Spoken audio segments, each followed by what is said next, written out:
Jill Stein appeared on the Bad Faith podcast to respond to some of Cornel West's statements about her, that he's lost all respect for her. And as the calendar advances and winter turns to spring, and now we're entering mid-spring toward the beginning of the summer, if the left wants to make any kind of statement on Election Day, which seems impossible, quite frankly, at the moment, they're going to have to decide Jill Stein or Cornel West. And so that creates a bit of urgency behind this rift of theirs. So let's hear Jill Stein describe Cornel West's campaign.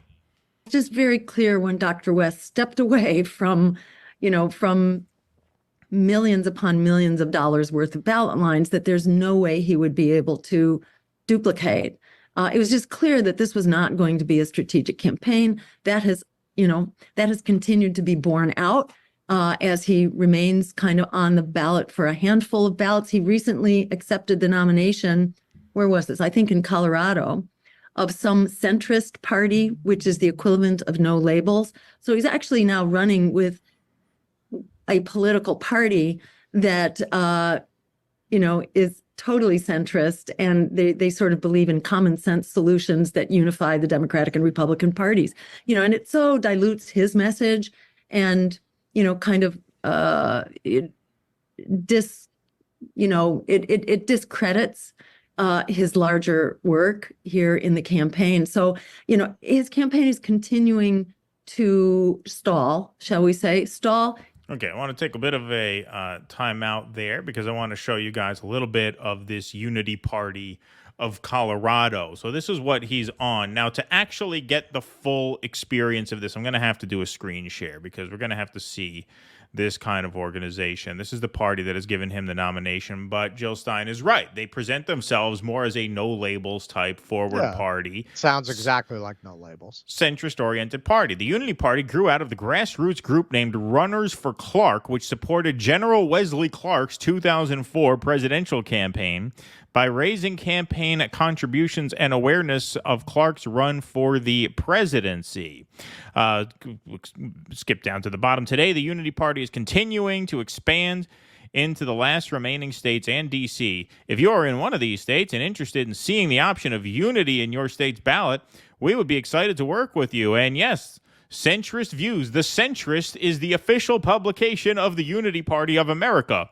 According to Wikipedia, again, this is a political party.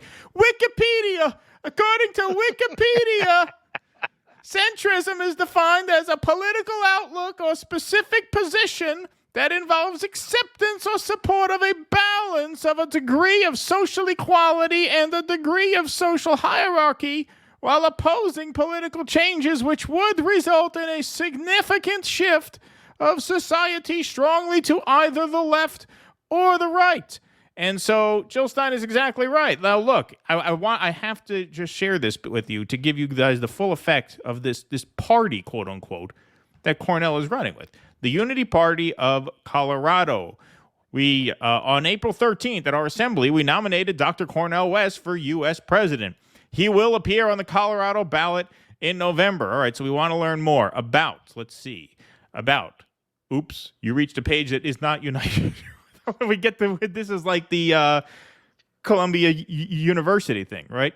Concerns. Whoops, you reached a page that is not, like, it's a complete joke organization. And not only is it a joke organization, it is an organization that is ideologically aligned with the opposite of what, like, a mass movement-based left campaign should be involving itself with. Clearly, why did they even let them on their line? Well, I was getting to that. Clearly, they are doing what we thought maybe Cornell should do with a legitimate left party, which is attach yourself to get profile, to raise your profile. Right. They figure, hey, right, Cornel West is as big a name as we're going to get. So, yeah, he doesn't stand for what we stand for, but who cares? We get eyeballs on us, right? They're going to grift off of him.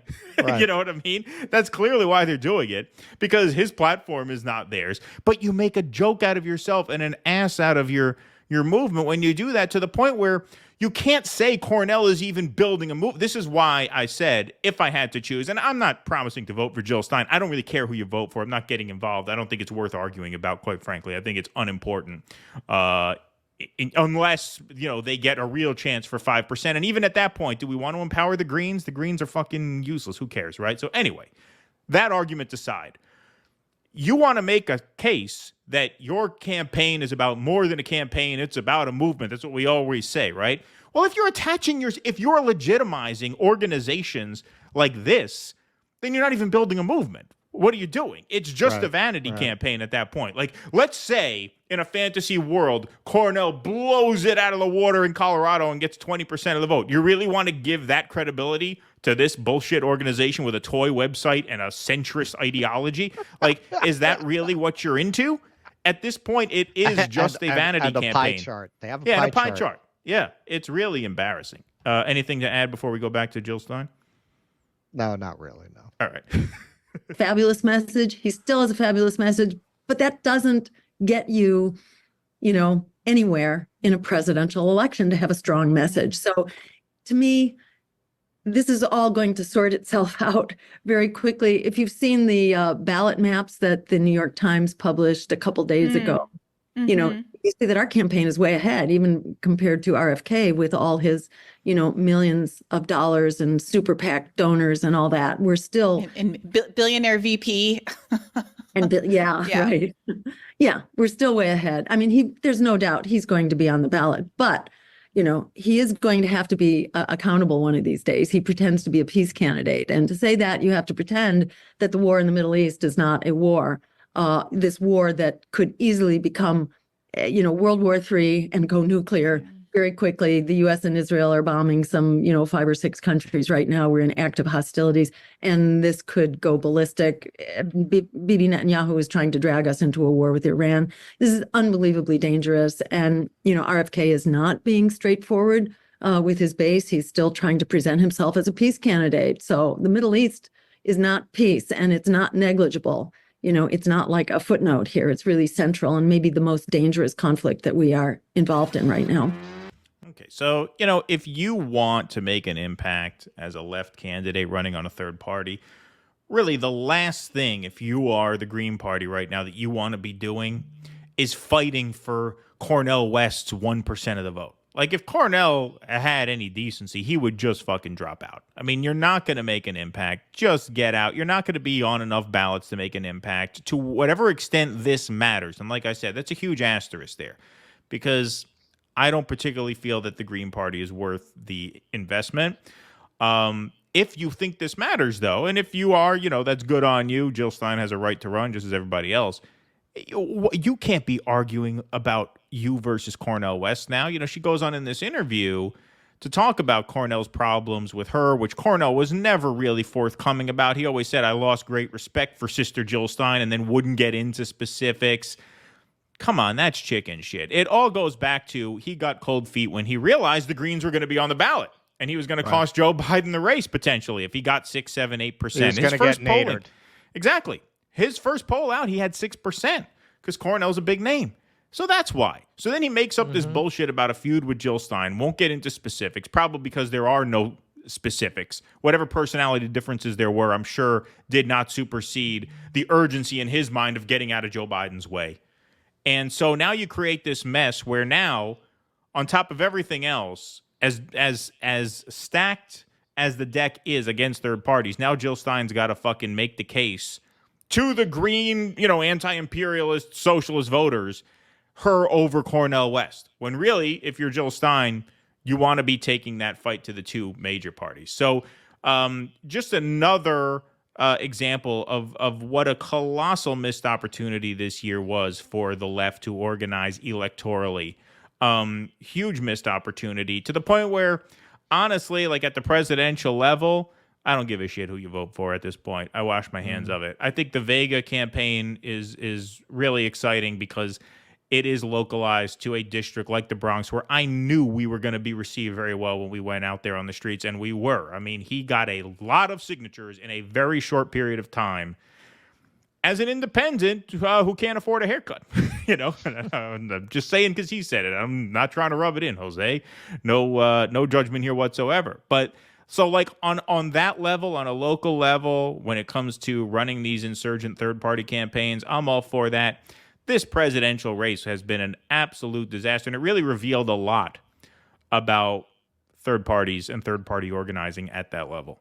Yeah, Cornell is one of those very, very much actually like the Clintons, who would have been much better off not running for president. Running for president destroyed Clinton Inc. They had a nice grift going with that Clinton Foundation. They were raking it in. Nobody was really asking any questions. The media just praised them they seem for to all have their done all right, humanitarian work. in fairness. Yeah, but with those greedy pricks, more is always better. Mo better is mo better for those motherfuckers. It blew up their whole thing. What did they get out of running for president? It only cost. They got them. more It money only into hurt the them. Clinton Foundation.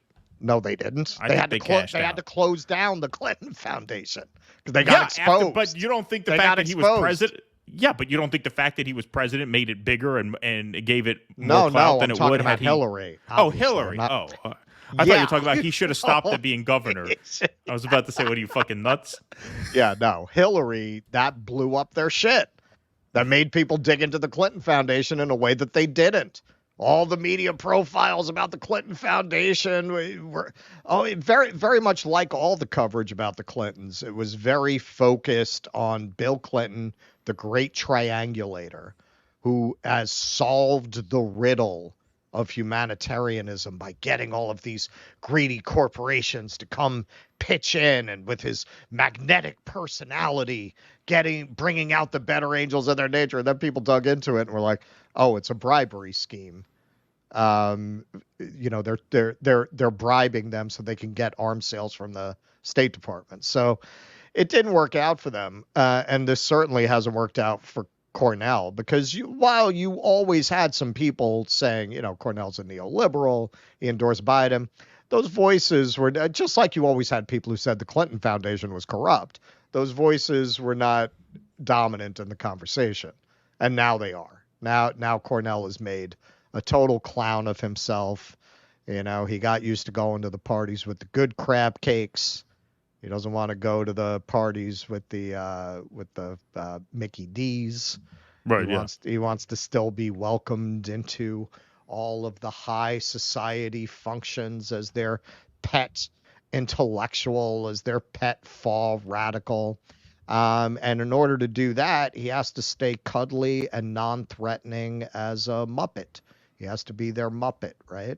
Oh, yeah, Fannie Lou Hamer. Oh, Cornell was at the party last night, and he was talking about Nora Zeal Hurston, and oh, my God, it was so inspiring, right? He's not going to get invited to those parties if they think he cost Joe Biden the election. That's it. Right. He'll get nadered. He gets cast out. That's what it's about. And you can see by who he picked for his VPs, either, deeply unserious about running for president or deeply deluded about what kind of a VP would actually add something to his ticket and not detract from it.